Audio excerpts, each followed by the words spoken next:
Are you finding it difficult to get your ideas heard? Finding it challenging to get other people to move forward with your ideas? Make sure you click that subscribe button for more proven sales strategies and click the bell to be notified when my next video is released. Hi, I'm Shawn Casemore. I've been selling and studying the habits of highly successful salespeople now for over 20 years. If you're in sales, then you're constantly selling your ideas. You're trying to sell your customers on buying your products or services. You're trying to sell your boss on signing off on that next deal. You're trying to sell internal employees to support your customers and support you in your proposals.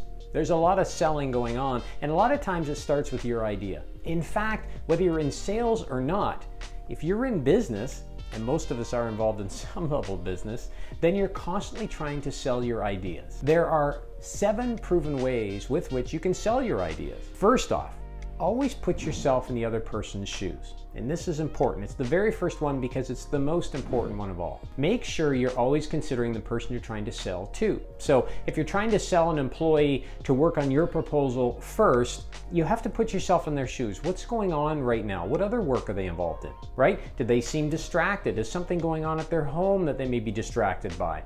Do they have other priorities that you could help them with? If you put yourself in their shoes, it will help you position your ask in a way that they're more likely to listen to and adopt. Secondly, before you put yourself in the other person's shoes, you want to take a minute, take a breath. You want to spend a little bit of time preparing for that conversation, especially if it's important. See, if you're in sales, we're in the habit of typically trying to prepare for a customer meeting, right? And if you're not, you should be.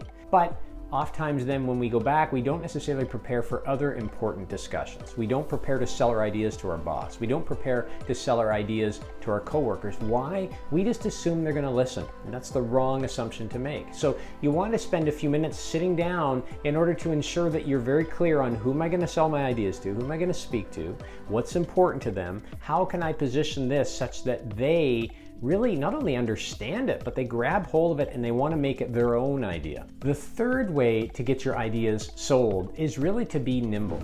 You see, when you're talking to somebody and you're trying to present your ideas, you've come prepared, you've spent a little bit of time preparing, you've put yourself in the other person's shoes, but now you have to be nimble because you may have guessed wrong. You may have assumed they're busy when they're not.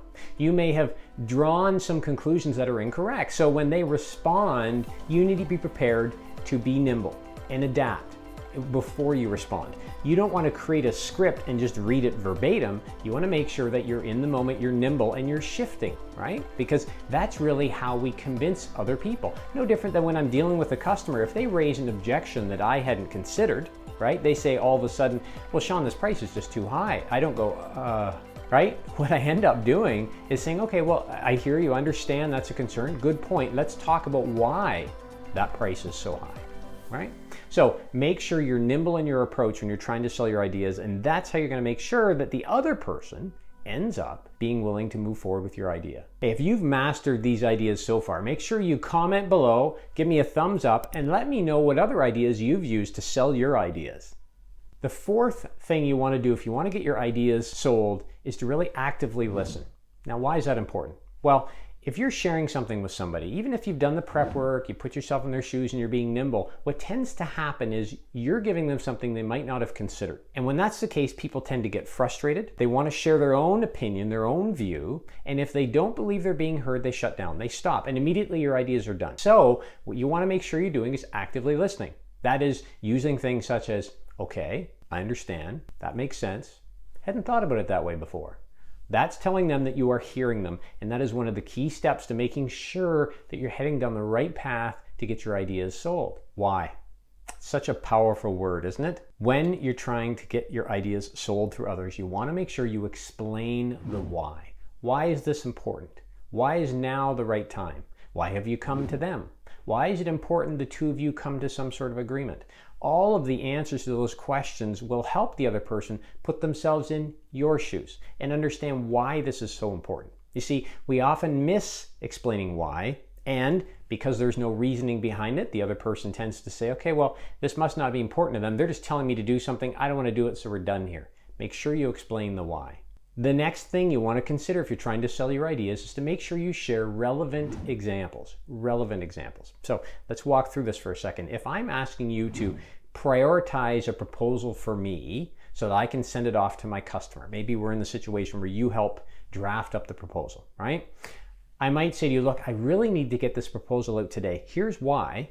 We just talked about that. And then I'm going to give an example. So I'm going to say something like, the reason why this is important is because we had a customer similar to this, same kind of personality, very similar company. And if we didn't respond the same day, we lost the business. Now, that company was company ABC. You may remember that. Do you remember that? So I think it's going to be really critical we try and get this out today. Let me ask, how can I help you?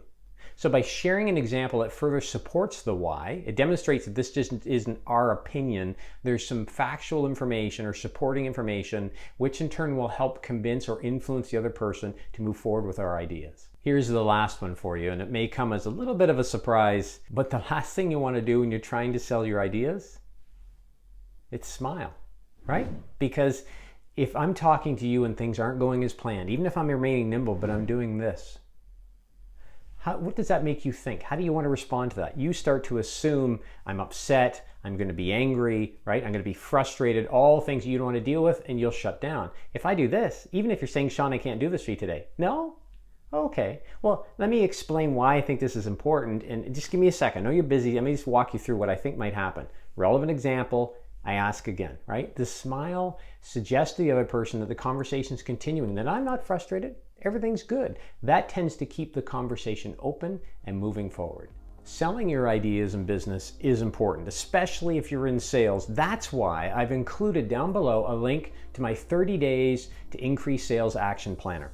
It's a way, very simple way, that you can identify the key areas that you want to sell, the ideas you want to sell, and you can track your progress against them. It even gives you scripts and ways that you can move forward. So make sure you click that link below, grab your free copy now. It's going to help you sell your ideas and ultimately sell more. Make sure you like this video if you've enjoyed these strategies, and click the subscribe button so you can stay up to date with the new videos that we release each and every single week. Now, if you've mastered the ability to sell your ideas, you're going to want to check out this video next, because it's going to help you take those ideas to the next level.